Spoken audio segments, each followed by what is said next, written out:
उत्तर प्रदेश में सहयोगी दल ही बीजेपी की टेंशन बढ़ा रहे हैं।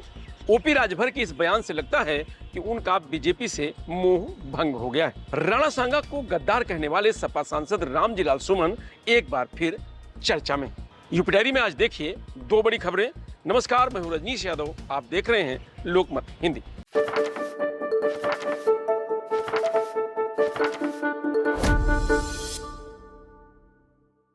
योगी सरकार में कैबिनेट मंत्री और सुभाषपा अध्यक्ष ओम प्रकाश राजभर आज सुल्तानपुर में दौरे के दौरान पंचायत चुनाव को लेकर बड़ा बयान दिया है। उन्होंने कहा कि पंचायत चुनाव छोटे छोटे चुनाव होते हैं जो कार्यकर्ता विधायक या सांसद का चुनाव नहीं लड़ सकते।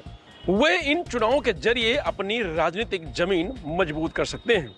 ओपी राजभर ने कहा कि जो कार्यकर्ता 5 से 10 साल मेहनत करता है उसे चुनाव लड़ने का मौका मिलना चाहिए। हम भी चाहते हैं कि हमारे छोटे छोटे नेता आगे आएं और राजनीति में स्थापित हों। राजभर ने गठबंधन की राजनीति पर तंज कसते हुए कहा कि समझौते में लड़ने पर कम सीटें मिलती हैं, इससे हमारे छोटे नेताओं को दिक्कत होती है। इसलिए हमारा प्रयास है कि अधिक से अधिक अपने लोगों को चुनाव लड़वाएं। हम तो पहले भी अकेले चुनाव लड़ते आए हैं, आगे भी अकेले लड़ेंगे। ओपी राजभर के इस बयान से बीजेपी की टेंशन जरूर बढ़ गई होगी। लोकसभा में नेता प्रतिपक्ष राहुल गांधी पर भी ओपी राजभर ने निशाना साधते हुए कहा कि जब वे विदेश जाते हैं तो भारत को बदनाम करते हैं। 60 साल सरकार में रहे तो विदेश नीति को मजबूत क्यों नहीं बनाए? अगर तब बेहतर नीति बनाई होती तो आज ये नौबत नहीं आती। राजभर ने प्राथमिक शिक्षा पर भी मुख्यमंत्री योगी आदित्यनाथ की सोच को सराहा। उन्होंने कहा कि मुख्यमंत्री का कहना है कि बच्चों में अलग अलग प्रतिभाएं होती हैं, कोई खेल में, कोई नृत्य में, कोई पढ़ाई में। आज स्कूलों की स्थिति पहले से बेहतर हुई है, शिक्षक जिम्मेदारी निभा रहे हैं, सुविधाएं मुहैया कराई जा रही। तो वहीं राणा सांगा को गद्दार कहने वाले सपा सांसद रामजीलाल सुमन ने आगरा पुलिस पर नोटिस फाड़कर फेंक दिया। गुस्से में उन्होंने पुलिस से कहा कि पार्टी बंद कर दूं क्या? सरकार हमारी सुरक्षा की चिंता ना करे, मैं लिखित में देने को तैयार हूं कि अगर मेरे साथ कोई घटना होती है तो उसकी जिम्मेदारी मेरी होगी। दरअसल सपा सांसद मथुरा में उस दलित परिवार से मिलने जाने वाले थे जिसके बेटे की 22 मई को बारात नहीं चढ़ने दी गई थी। यह जानकारी मिलते ही पुलिस ने उन्हें हाउस अरेस्ट कर लिया, घर के बाहर बैरिकेडिंग कर दी। इसके बाद जब सांसद समर्थकों के साथ घर से बाहर निकले तो पुलिस ने उन्हें वहीं रोक दिया। इस दौरान उनकी पुलिस कर्मियों से तीखी नोकझोंक भी हुई। पुलिस ने उन्हें घर से बाहर न जाने का नोटिस भी थमा दिया, जिससे नाराज होकर सांसद ने नोटिस फाड़कर पुलिस वालों पर फेंक दिया। हालांकि पुलिस ने उन्हें मथुरा नहीं जाने दिया। एसीपी सदर सुकन्या शर्मा ने बताया कि सपा सांसद की सुरक्षा के चलते यह फैसला लिया गया है। इससे पहले 2 मई को भी सपा सांसद को पुलिस ने हाउस अरेस्ट किया था।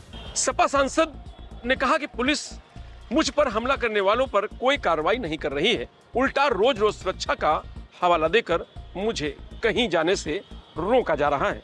मैं एक राजनीतिक पार्टी का पदाधिकारी हूं, पार्टी के राष्ट्रीय अध्यक्ष ने मुझे जिम्मेदारी दी है, ऐसे में मैं उन्हें क्या जवाब दूंगा कि मुझे घर बैठा दिया गया है? मुझे मेरी सामाजिक जिम्मेदारियों का निर्वहन करने से रोका जा रहा है। हर बार मुझे ही क्यों रोका जा रहा है? सांसद बोले कि देखिए आपकी सुरक्षा, घर तक असलहा लेकर आए थे। समर्थकों के साथ सांसद रामजीलाल सुमन घर के बाहर बैठ गए। वहां तैनात पुलिस वालों से उन्होंने नाराजगी के साथ कहा कि देखिए आपकी सुरक्षा, मैंने सब देखा। एक दिन पहले मेरे घर पर मुझसे मिलने वाले लोग कमर में पिस्तौल लगाकर आए थे, उन्हें गेट पर रोका तक नहीं, ना ही उनकी चेकिंग की गई थी। उन्होंने कहा कि जब मेरे घर पर हमला हुआ था उस समय कहा गया था कि 10 टीमें आरोपियों को पकड़ने के लिए लगाई गई हैं, मगर क्या हुआ? किसी पर कार्रवाई नहीं की गई। 3 लोगों ने सरेंडर जरूर किया है, बस हो गया। पुलिस अपराधियों के साथ दोस्तों की तरह रहती है तो कौन डरेगा? पुलिस ने क्या कोई ऐसा मैसेज दिया है कि बदमाश खौफ में आए? उनके घर के बाहर कई थानों की फोर्स और पीएससी तैनात कर दी गई थी। पुलिस ने रामजीलाल सुमन के घर के आसपास सीमेंट के ब्लॉकेज बैरियर बना दिए थे। इससे आक्रोशित रामजीलाल सुमन अपने घर के सामने धरने पर बैठ गए थे। उस वक्त रामजी लाल सुमन अलीगढ़ में जय भीम बोलने पर पीटे गए युवक से मिलने जा रहे थे। उस वक्त सुमन ने कहा था कि हमें आज अलीगढ़ जाना था, लेकिन बेहद अफसोस के साथ कहना पड़ रहा है कि हमें नजरबंद कर दिया गया है। आपको याद है जब हम बुलंदशहर जा रहे थे तब हम पर हमला हुआ था। यूपी के हालात बद से बदतर हैं। अब सब कुछ सीएम ऑफिस में बैठे लोगों के इशारे पर हो रहा है। सपा सांसद रामजी लाल सुमन ने 21 मार्च को राज्यसभा में कहा था कि भाजपा वालों का तकिया कलाम हो गया है कि मुसलमानों में बाबर का डीएनए है। फिर हिंदुओं में किसका डीएनए है? बाबर को कौन लाया था? बाबर को भारत में इब्राहिम लोधी को हराने के लिए राणा सांगा लाया था। मुसलमान बाबर की औलाद हैं तो तुम हिंदू गद्दार राणा सांगा की औलाद हो। या हिंदुस्तान में तय हो जाना चाहिए कि बाबर की आलोचना तो करते हैं, राणा सांगा की नहीं।